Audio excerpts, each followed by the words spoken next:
They founded Masjid Ibadah, which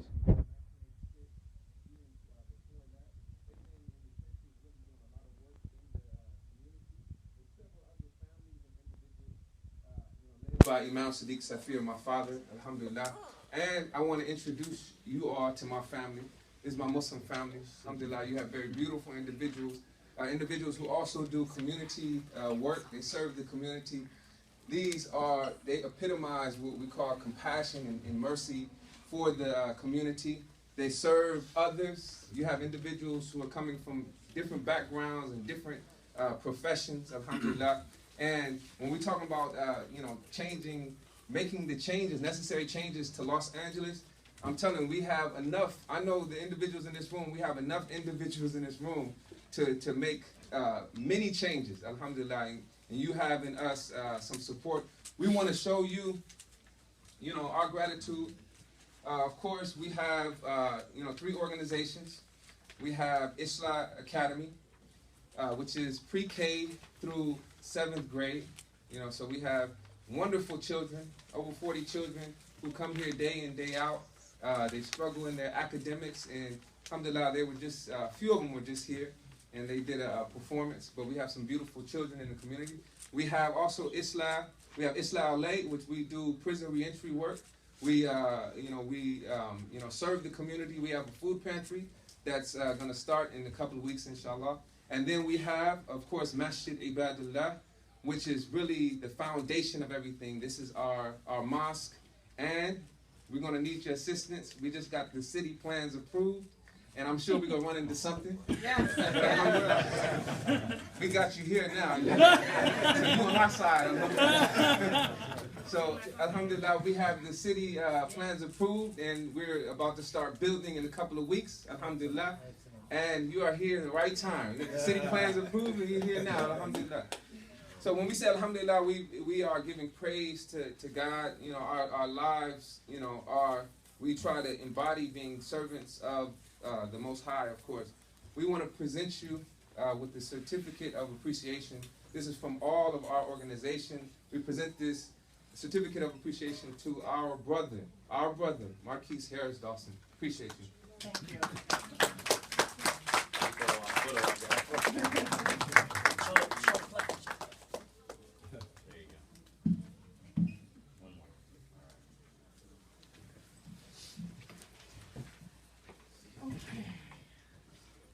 Now you're going to come back. Okay. So we're going to come back to me, and now we're going to, let me just kind of give you guys some ground rules of what's going to happen. We have 5 people that we have selected from our local organizing committee. Some of you have heard us speaking about that. Our local organizing committee was created out of a need to make sure that we got community issues and matters to be resolved. So you're going to hear those questions that are going to come from that body of people. If you have any questions or comments or things that you would like to have addressed, we invite you every 3rd Friday after Juma around 2:30, depending on how long the kuppah goes. We meet and we discuss issues of the community and things that we would like to address.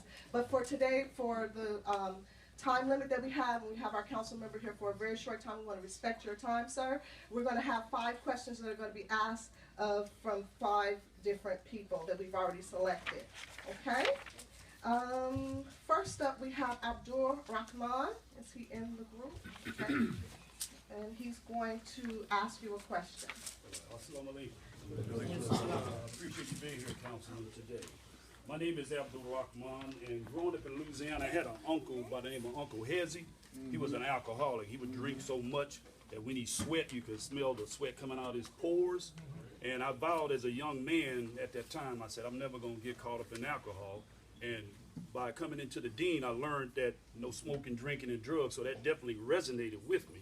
But my question for you today is, how can we partner with your office to transform the liquor store across the street from our school into a neighborhood market?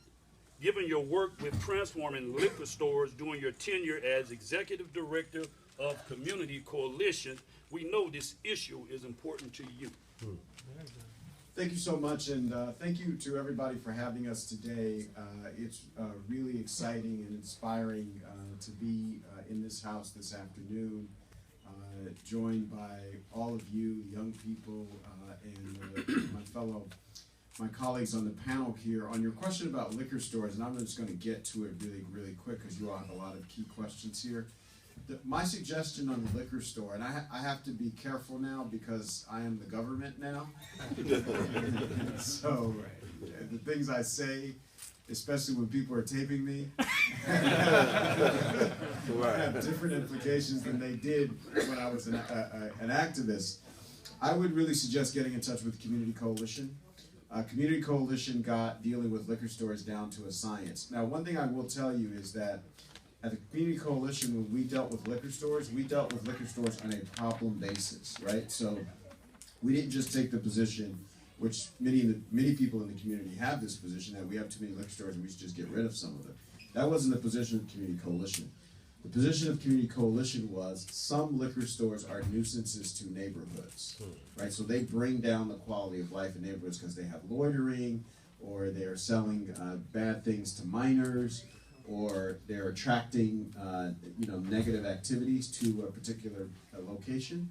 And what the Community Coalition would do is get the city to enforce the law, basically code enforcement on those places. Now, I will tell you, in the time I was at the coalition, that's not a liquor store. The one across the street is not one that we ever got calls from people about. Now, that doesn't mean that it doesn't have problems.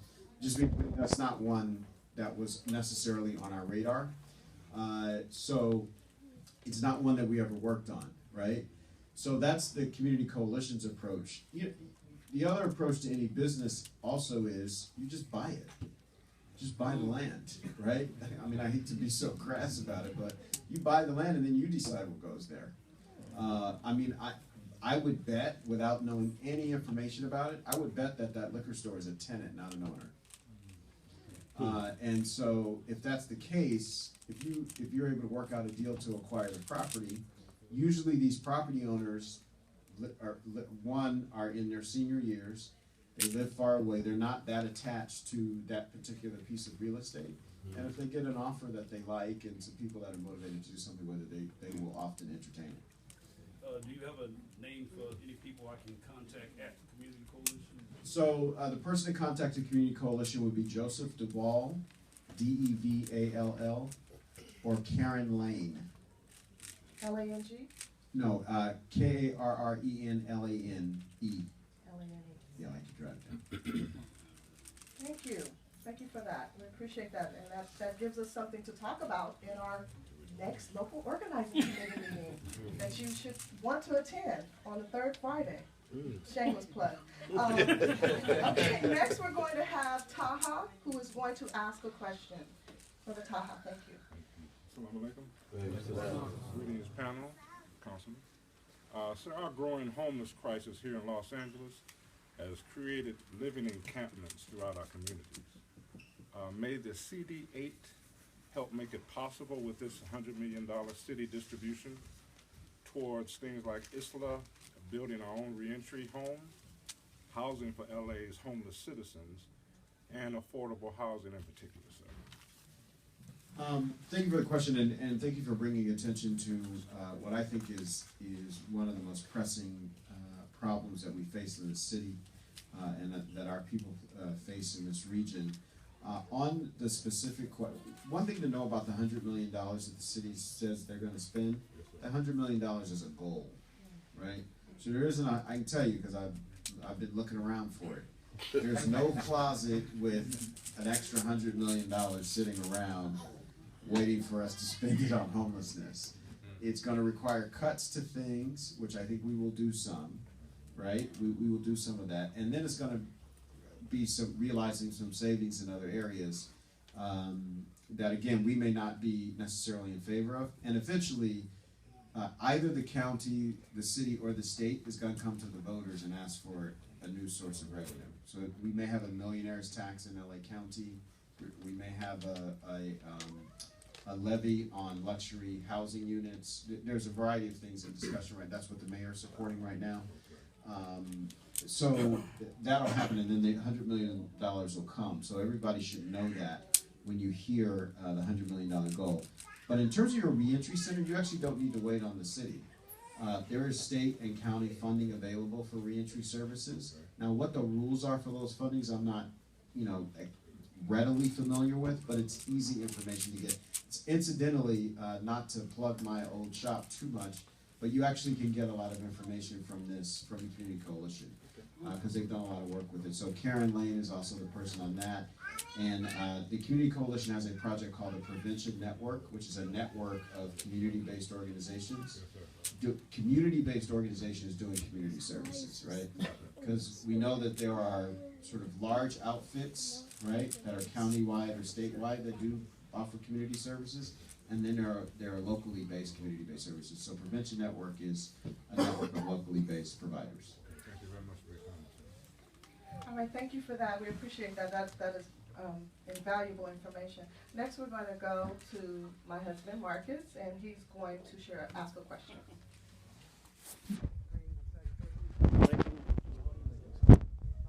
This particular issue is very passionate to me, based on personal experience, dealing with racial profiling. Myself, I was with my kids when they were little, and it was several years earlier I reported my car stolen by my son had driven off, and I called him to cancel it. It's not stolen. I was at the Metro, I was racially profiled, and they said the car was stolen.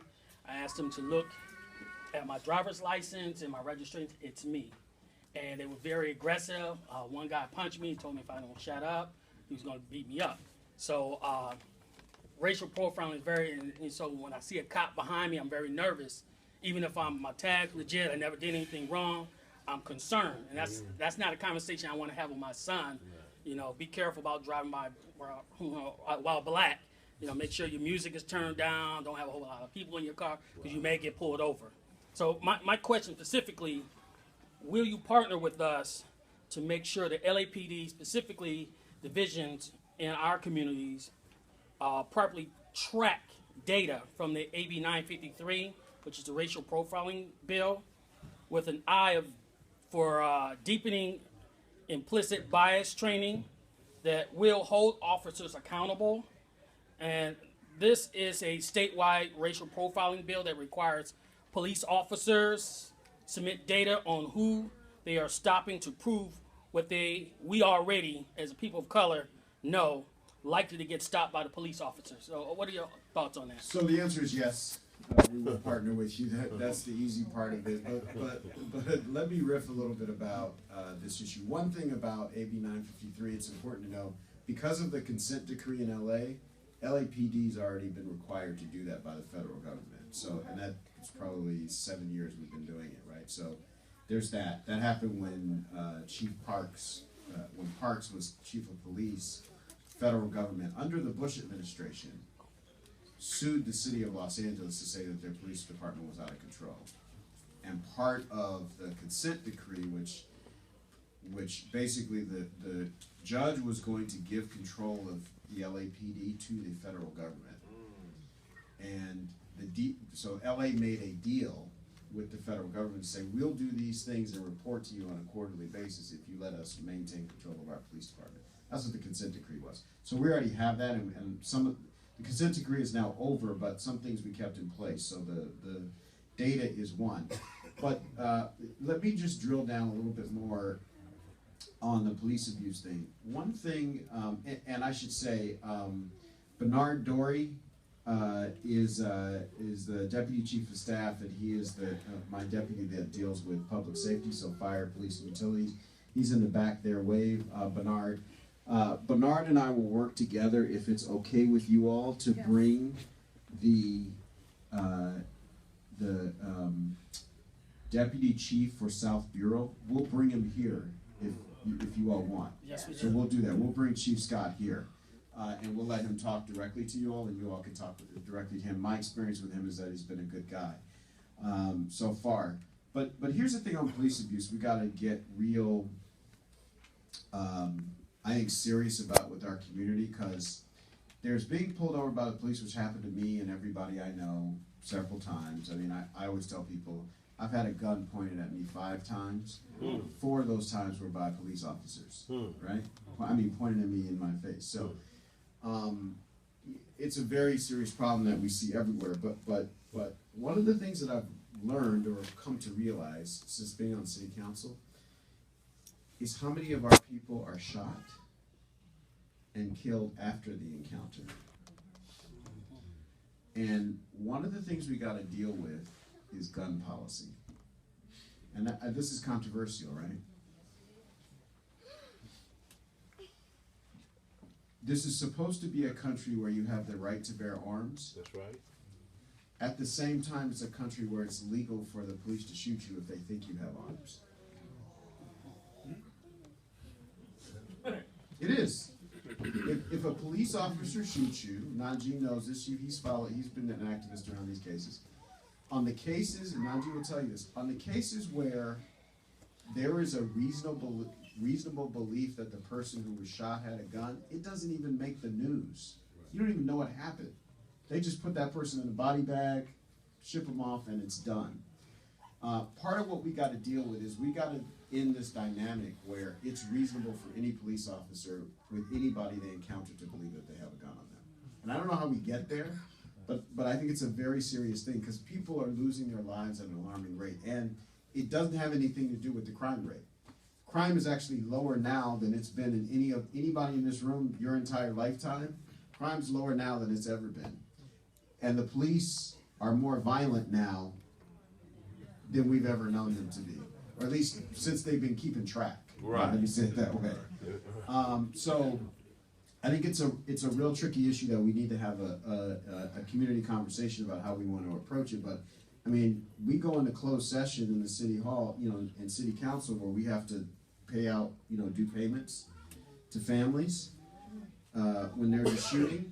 And in every case, I thought the person had a gun. And sometimes they did have a gun. And they had the gun legally. Right? But it's, our law is in we have laws that are in contradiction with each other. Let me say it that way. And the contradiction results in us being killed. Right? So it's a contradiction that needs to get resolved. Being that AB 953 talks about collection, that's part of the collecting data, and we've ran difficulty getting data or they refuting the data that we're presenting. I would like to, partner with you so we can make sure. Absolutely. So we'll bring Chief Scott. We'll huddle in between them, but we'll bring Chief Scott here. You all fill up the room, and we'll put it to him directly, and we'll see what he says. You want to say something, Bernard? Probably Commissioner Johnson too. Yes, and the president of the police commission.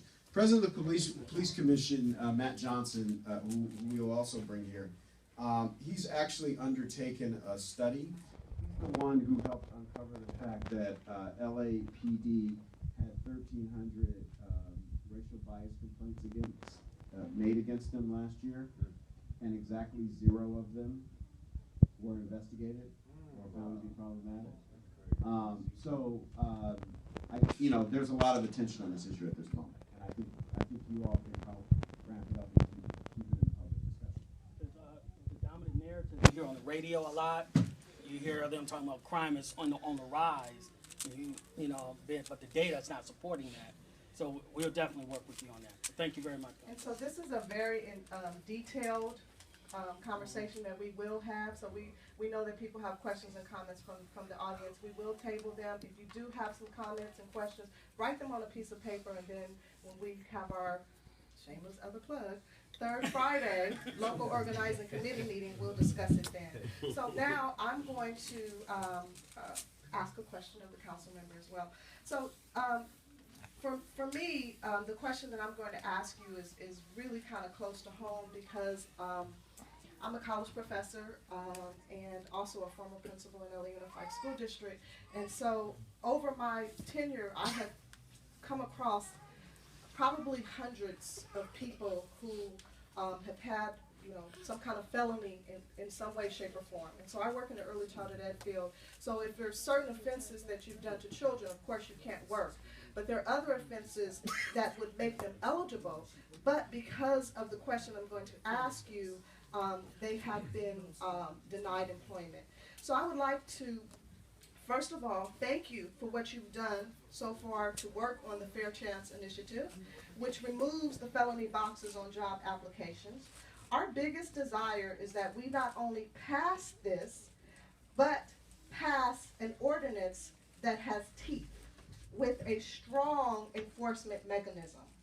Would you be willing to coordinate with our team and Councilmember Price to put in a position to have a significant enforcement mechanism by communicating this to other offices? Long term, will you help us think about a long-term strategy for all people in our communities to find gainful employment, including the formerly incarcerated? Thank you for the question, and again, the answer is yes up front, so you got me on the record for that. The Councilman Price has been carrying the ball on this one. In fact, I was an activist when he started this, and the Community Coalition supported the bill with a host of other organizations. You'll hear from Zach today. A host of other organizations support it, and we continue to support it and continue to track it. And as far as I know, it's going well. I think, you know, I can have that conversation with other members. I think everybody's clear about how I feel, where I stand on it, because we stood outside with picket signs on it. I think in the terms of full employment, so I think there are a few things that we have to pay attention to. There is banning the box, right? And actually, what we really need is we need the state to pass a law that makes it illegal to discriminate against someone employment for crimes that are not connected to the job that you're applying for. Wow. Like that, it's discrimination against a person with a felony or a misdemeanor is completely legal everywhere in the United States, including California. California should be the first state to ban that. So we say, and there ought to be some time limit, right? So you shouldn't have a life sentence, right? For something you did when you were 19 that has nothing to do with what you're doing now. I'll never forget. When I was at Community Coalition, we had a forum, and there was a woman who had her and her boyfriend used to pass bad checks when they were 18. So they would make up fake checks, and they would, you know, get $75 or $100 or whatever. And they got in trouble for it. She got a felony, but she didn't go to jail. She got pregnant. She had kids. She was on welfare.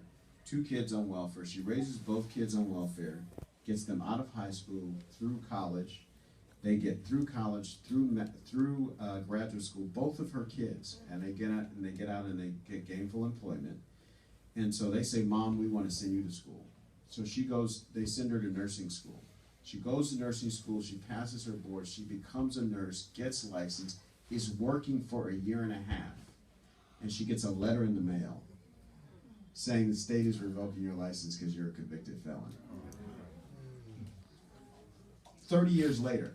So, like, that's just not defensible, it is immoral, and it is counterproductive, and so we need to end that. Also, you know, there are lots of jobs. So, for instance, post 9/11, you can't get a job washing an airplane if you have a misdemeanor or a felony. It's a good paying job. There's nothing, I mean, it's not like you can do something to the plane while you're washing it, right? Or that's a way that's been known to be problematic. So I think the state needs to pass laws we need an anti-discrimination policy. That's the first part of it. The second thing is we need an anti-discrimination policy for black workers. I think in the county and the state, county of LA and the state of California, right? So there is anti-black bias even with black employers, right? I mean, there are black companies now that don't have any black workers on purpose, and so that we need to take a hard look at that. And then the last one is wage theft, right? And the reason why wage theft is important is it's not just wage theft is when they make you work a long time and they work you 10 hours and they pay you for 6, right? Or they don't pay you overtime, or they don't follow the laws in some other ways. The reason why that's important is not just because that individual person is losing money. That's important, and we want to make sure they get their money. But what that does is it holds down employment, right? Because if I can make you do the job of 2 people, I'm not going to hire the second person, right? But if I've got to pay you overtime and all these other benefits and all the things that I'm supposed to pay you, then at some point I might say, you know what, I need to just hire a second worker, right? And that creates the basis to have fuller employment than we now realize. Well, we thank you so much for that, and we're very excited that you have the same level of intensity that we do about these issues. The last question that we're going to ask is of one of our students of Islah Academy. His name is Cairo, and he is going to ask you a question, Councilman. Yes, sir. Well, I did want to thank you for approving the traffic crosswalk across from my school, and I feel safer now. A long time ago, me and my dad, we had went across and we almost got hit by a truck, so we're glad that you improved it, and thank you. And so ask him the last part. Go And ahead. also, We're can gonna you use him in an ad. and also can you expedite the installation to have it by the end of March? If not, when? So watch this. I don't know. We'll try to find out and get back to you. We don't know the calendar for the people who do that work. One thing I will tell you is that almost everything the city does takes a long time. And my recommendation is if there's a way you can do it yourself, pursue that route because it takes a long time. But we will find out. Our staff will find out where it is on the calendar. And we'll get back to you. Who's the follow-up person for that? Who should we follow up with? Okay, good. Either one of us. Yeah. Marcus, Anyone in our LOC? LLC. Yeah. We'll come to you afterwards and give you our contact. Jared has my contact information. Okay, thank you. Thank you. Thank you. Okay, so we're going to wrap our program up, but we want to make sure that we hear some words from the council member. I just want to give a brief bio on him so you guys know who he is. Councilman Marqueece Harris-Dawson was appointed on July 2015 and longtime community organizer in South LA. Marqueece has deep roots in the community as he recently served as president and CEO of Community Coalition, one of the most progressive nonprofits in the city. He is eager to be your voice in the city of in City Hall and to fight for your needs. Marqueece was born and raised in South Los Angeles and until the early 1980s when he was uprooted. With the onset of the crack cocaine epidemic, his parents moved him and his younger brother out of the neighborhood as gang and police violence skyrocketed. Crestfallen to be torn away from the village, he made his life's work to make sure no other family feels it has to move out of South Los Angeles to keep their children safe. Never forgetting his calling, he returned to South Los Angeles just after Morehouse College to work in the family real estate business. Here he acquired a working knowledge of neighborhoods and the challenges presented by widespread joblessness, poverty, poor public services, and a decaying housing stock.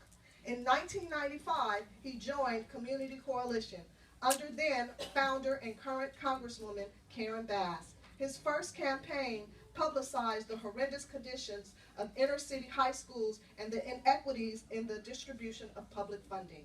It resulted in an unprecedented $153 million for school repair and modernization in South LA schools, which I was able to have in my school when I was in LA Unified, so thank you. His efforts were heralded by Oprah Winfrey and as the first successful effort to include equity, a key determinant in the dissemination of public school funds. It set the basis for winning universal access to college prep classes as well as reforms to end discriminatory targeting African American and Latino students with the harshest disciplinary remedies. He galvanized South Los Angeles families to address public safety in the most humane and effective way possible, working with law enforcement agencies, city leaders, local residents, and businesses to reduce crime and violence by transforming neighborhood parks and decreasing nuisance business activities that foster crime. I would like to also welcome Marqueece, and he is also a proud homeowner in South Los Angeles with his wife, Carrie. Thank you.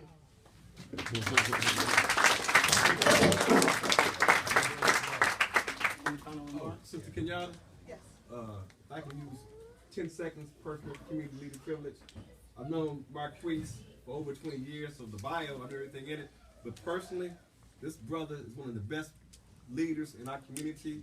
He's like family to us. He's my brother. He's all of our brothers. I want y'all to know that he's not a guest. He's part of this Muslim family, part of our community. This is my brother right here. Thank you so much, Najee, and I really appreciate those comments because I believe that is absolutely the case. You know, I come in the room and I feel like I recognize a bunch of people from some meeting or rally or protest or something. So it does feel like family, and I always feel like family that when I'm in a room with people who are dedicated to the cause of justice, freedom, and equality. And so that's what we have been about, and that's what we expect to be about. You know, the last thing I would say is now more than ever I realize how important community pressure on the system is. Without community pressure, the system will do business as usual, all day, every day, and wake up the next day, no matter how negative its impact is on us and anybody else. And so I tell everybody, in the words of Stokely Carmichael, if you don't remember anything else I say, remember this: organize, organize, organize. Thank you. And we wanted to see if Zachary Hoover, do you have any closing remarks for us as well that you would like to say? I'll be brief. Thank you. Assalamu alaikum. It's great to be here. Great to see you again, Imam. And just want to thank you for joining here today. I just want to say that Isla and Ibadallah have been at the center of some of the most important organizing that LA Voice has done here in South Los Angeles over the last 5 years. And it's awesome to see the growth of the organizing that you're exhorting everybody here to, because the kinds of transformative policies that we need to really get where we want to go in this county are much bigger than any of us, much bigger than one institution, and are going to require a lot of power all across this place. So I'm just humbled, honored to be invited to sit up here with at this meeting, and grateful to be next to you. And also excited about, just to reiterate a little bit of what Brother Najee said, there are some other possibilities and ways that we're exploring deeper collaboration with the council office so that we can help apply the pressure that Councilmember Harris-Dawson requires from us to be able to push forward some of those initiatives that are so important to us. So just thanks again. Great leadership here today, and thanks for the opportunity to say something here this evening. And so Imam Jihad is going to say a few words and then I'll close it out. Before closing, I want to say, Zach, you know you're special if you're allowed to get on this stage on Black History Program. That's right. Real talk. Don't worry, I'm not one of those white guys that thinks he's black. Now, I love Brother Zach. Alhamdulillah, we've traveled together. Alhamdulillah, we've, this relationship that we have between our organizations. Alhamdulillah, we really appreciate you all for coming out. Anything, we're here to assist the community. We're here to build relationships with the community and build and not destroy. So alhamdulillah, you have, supporters in this community. And I'm telling you, my family out here, if I can go through and name everyone and tell you how they service the community, alhamdulillah, this is an excellent example, especially in hearing the rhetoric that we hear on the news today. No, my people, they embody love and mercy and compassion towards their fellow human beings. So alhamdulillah, we appreciate you all coming, and you all have been excellent guests. Anything you all need. Thank you. Okay, thank you. And so as we close out, we wanted to also just thank our panel, Zachary Hoover. We want to thank Imam Jihad, and lastly, definitely not least, Councilmember Dawson. We know that your schedule is very tight. We really appreciate you coming. I know I harassed your staff. I'm sorry. Thank you. Thank you so much, and we appreciate everyone that participated today on this historical event, and we are grateful to all of you. And we're going to praise Dora, and so we would like Omar Regan, if you could call that down, please, sir. Yeah. Thank you, sir. Assalamu alaikum. Assalamu alaikum. This means peace be unto you for all of our invited guests. Thank you. Bye-bye.